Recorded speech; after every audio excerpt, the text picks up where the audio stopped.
سوچیے، ذکر جائز چیزوں سے تبتل کا حکم دے رہا ہے کہ پوری طرح کٹ جاؤ جائز چیزوں سے۔ ایک صاحب نے مسئلہ معلوم کیا کہ جی وہ میں قرآن کی تلاوت کر رہا ہوں، کیا اس کے درمیان چائے پی سکتا ہوں؟ ایک گھونٹ چائے کا لے لوں، قرآن پڑھتے پڑھتے درمیان میں ایک گھونٹ چائے کا لے لوں۔ کسی نے سوال کیا، کس طرح کیا؟ مفتی صاحب سے نے کہا کہ نہیں، قرآن تو اللہ کی طرف متوجہ ہو کر اور سارے کام چھوڑ کر قرآن پڑھا جائے۔ سوچیے آپ ہاتھ موبائل لے کے بیٹھے ہیں، مسجد میں قرآن پڑھ رہے ہیں، دیکھنے والے کہہ رہے دیکھو مولوی صاحب کو دیکھو قرآن مسجد موبائل سے کھیل رہے، تو اگر ہم کر رہے تو کیا رہے؟ آپ کے ہاتھ میں قرآن ہوتا تو سارے بس میں دیکھنے والوں کو، ٹرین میں دیکھنے والوں کو، مسجد میں دیکھنے والوں کو آپ کے ہاتھ میں قرآن کا ہونا سب کے لیے قرآن کی عملی دعوت بنتا۔ آپ کہتے ہیں موبائل آپ قرآن پڑھ رہے ہیں، آپ موبائل کی دعوت دے رہے ہیں، قرآن کی دعوت نہیں دے رہے۔ میں تو آپ سے بالکل بے تکلف کہہ رہا ہوں، یہ بھی سوچیے آپ، یہ بھی سوچیے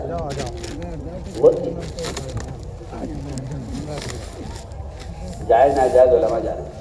میں تو آپ سے ادب کی، سنت کی، صحابہ کی، سلف صالحین کی بات کر رہا ہوں۔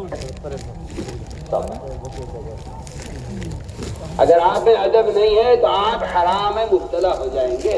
آپ پتہ نہیں کہاں سو رہے ہیں، بے ادبی آدمیوں کو محروم کر دیتی ہے۔ سوچیے آپ، جس قرآن کو نبی کے سینے میں اتارنے کے لیے جبرائیل نے آپ کے دل کو 4 مرتبہ زمزم سے دھویا ہے، 4 مرتبہ زمزم سے دھویا، جبکہ آپ کا دل سے زیادہ پاکیزہ ہے۔ آپ کا دل سب سے پاکیزہ ہے، سارے انبیاء سے صاف پاکیزہ آپ کا دل ہے۔ پھر بھی جبرائیل نے 4 مرتبہ چاک کیا آپ کے قلب کو اور زمزم سے اس کو دھویا ہے اندر سے۔ کس لیے؟ اس کو قرآن کو اتارنے کے لیے۔ آپ اسے گندے موبائل میں اتار کر کہتے ہیں اس میں کیا حرج ہے؟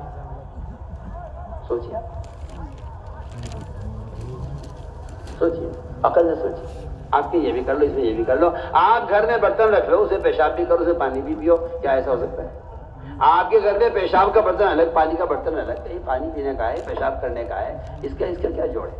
میں تو آپ سے کہہ رہا ہوں بھائی موبائل ہے، دنیا کے کاموں کے لیے آپ اس میں تجارت کرو، اس پر آپ دنیا جان کے کام کرو، سہولت کی چیز ہے۔ آپ کسی سے رابطہ کرو، کسی سے فون کرو، بات کرو۔ ذکر کا موبائل کا، فلم کا موبائل کا، قرآن کا، ننگی تصویروں کا کیا جوڑ ہے؟ کوئی اگر سوچے، اور آپ نے کوئی حرج نہیں تو آپ نے تو قرآن کی بے ادبی کا دروازہ کھول دیا۔ آپ کہتے ہیں کوئی حرج نہیں ہے، کہاں کی قرآن کی تعلیم؟ سوچیے، اس لیے میرے یہاں اس کی قطعاً کوئی گنجائش نہیں ہے کہ موبائل میں قرآن کا، خدا نہ کرے آپ کے موبائل میں قرآن کے پروگرام ہے تو قرآن کی عظمت شان کا تقاضا ہے کہ اس کو اس میں سے صاف کر دیا جائے، اس کرنے کی جگہ نہیں۔ ہمارے اسی قدر کی گنجائش نہیں، ہماری جماعتوں کو میں خاص طور پہ کہہ رہا ہوں، ہمارا قدر اسی کوئی گنجائش نہیں ہے، ہمارے یہاں کوئی گنجائش نہیں۔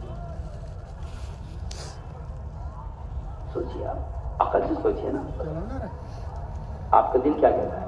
اپنے دل سے پوچھیے، آپ کا دل کیا کہتا ہے؟ میں تو مثال دے چکا ہوں، اپنے والدین کی تصویر آپ قرآن میں لگانا اچھا نہیں سمجھتے تو سینکڑوں ننگی فلموں میں قرآن کیسے آپ کو اچھا لگتا ہے؟ آپ خود ہی بتائیے، کیوں؟ کیا ضرورت پیش ہے؟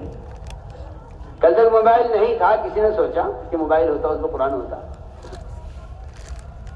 پہلے ہاتھ میں قرآن ہوتا تھا، دیکھنے والا آپ کے ہاتھ میں قرآن دیکھ کر خود بھی ارادہ کر لیا کرتا تھا کہ چلو میں بھی تلاوت کر لیتا ہوں۔ جی ہاں، آپ شراب کی بوتل میں زمزم پیئیں اور کیا میرا اللہ جانے میں کیا کر رہا ہوں؟ نہیں، وہ تو دیکھنے والے جانیں گے کہ آپ شراب پی رہے ہیں۔ آپ لاکھ قسمیں کھائیے، آپ نے اپنے آپ کو خود شرابی ثابت کیا ہے، اگر آپ اس میں زمزم پی رہے تھے تو آپ جانے، آپ کا اللہ جانے۔ یہاں اللہ کے آپ کے جاننا کافی نہیں ہے، یہاں مخلوق کا جاننا بھی ضروری ہے کہ مخلوق آپ کو شرابی کہے تو آپ کو ناراض نہیں ہونا چاہیے اور لوگوں کو یقین کر لینا چاہیے کہ ہاں یہ شرابی آدمی، اس کے ہاتھ میں شراب کی بوتل تھی۔ سب بات ہے، میں آپ کو مثال، آسان مثال دے رہا ہوں۔ اس لیے میرے دوست اس کی کوئی ہمارے ماحول میں قطعاً کوئی گنجائش اس کی ہمارے یہاں نہیں ہے۔ سب بات سفر میں آپ ٹرین سفر میں قرآن ساتھ رکھیے، قرآن کھول کے دیکھ کر پڑھیے، کیا بات ہے۔ قرآن کا سفر میں ساتھ ہونا، خود اللہ کی مدد کا ساتھ ہونا۔ قادسیہ کی جنگ میں صحابہ کی مدد قرآن کی وجہ سے ہوئی ہے، پڑھیے آپ، امام صاحب نے حاجی صاحب نے نقل کیا ہے۔ میدان قتال میں اللہ نے قرآن کے ذریعے سے مدد کی ہے، اس لیے ہم تاکید سے عرض کر رہے ہیں۔ اس طرح ہمیں قرآن کو صحیح کرنے کے حلقے لگانے ہیں، ایک ایک آیت، دو آیتیں رٹواؤ، یاد کراؤ۔ اب جو جماعت میں نکلے ہیں ایسے لوگ جنہیں قرآن پڑھنا نہیں آتا، آپ انہیں روزانہ دو آیتوں کا، ایک ایک آیت کا سبق دے دیں اور ان سے بار بار سنتے رہیں، اور جب ہو جائے تو اگلے دن اگلی آیت کا سبق دیں۔ اس طرح ہمیں ایک ایک آیت ان عوام کو، دیہاتیوں کو جن کی زبان ٹیڑھی ہو گئی ہیں اور حروف ادا نہیں ہوتے، آپ کوشش کریں اس بات کی، ہر جماعت میں ایک مولوی ایک قاری ہونا چاہیے جو ان کو مسائل بھی سکھلائے اور ان کو قرآن کی تعلیم بھی دے۔ حضور اکرم صلی اللہ علیہ وسلم اچھا قرآن پڑھنے والے کو جماعت کا امیر بنا دیا کرتے تھے، صرف اس لیے کہ ان کے ذمہ ہے کہ انہیں قرآن پڑھائیں، اللہ کے راستے میں نکل کر۔ اس طرح ہمیں قرآن سیکھنا ہے، قرآن سیکھنا فرض ہے، کیونکہ نماز میں پڑھنا لازم ہے، اور جتنا قرآن سیکھنا ہر ایک کے ذمہ فرض ہے، جس سے نماز درست ہو جائے۔ اس طرح ہمیں مصنون دعاؤں کا بھی اہتمام کرنا ہے، مصنون دعاؤں کا بھی اہتمام کرنا ہے۔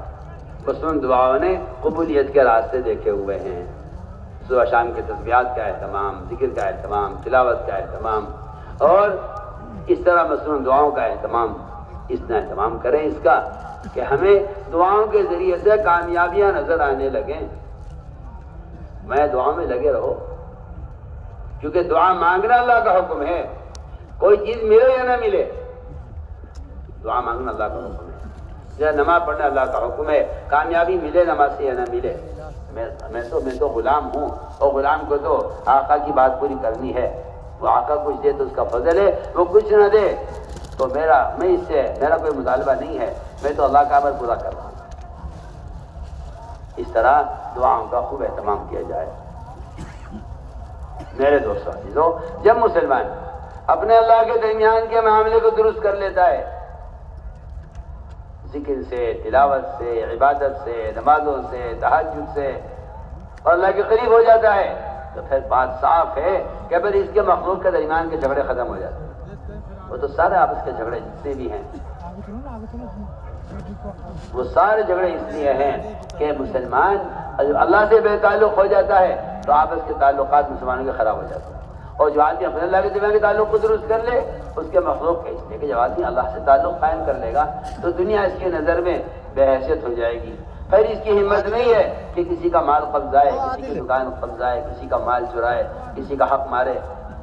جی ہاں، کیونکہ اللہ سے تعلق ہونے کے بعد بندے کے اندر آخرت کا فکر پیدا ہو جاتا ہے۔ تو جو آدمی اپنے اللہ کے درمیان کے معاملات کو درست کر لے، اللہ اس کے مخلوق کے درمیان کے حالات کو درست کر دیتے ہیں۔ اس طرح میرے دوستوں جو کہیں گے اس کی مشق بھی اکرام کی مشق اللہ کے راستے میں نکل کر ہوتی ہے۔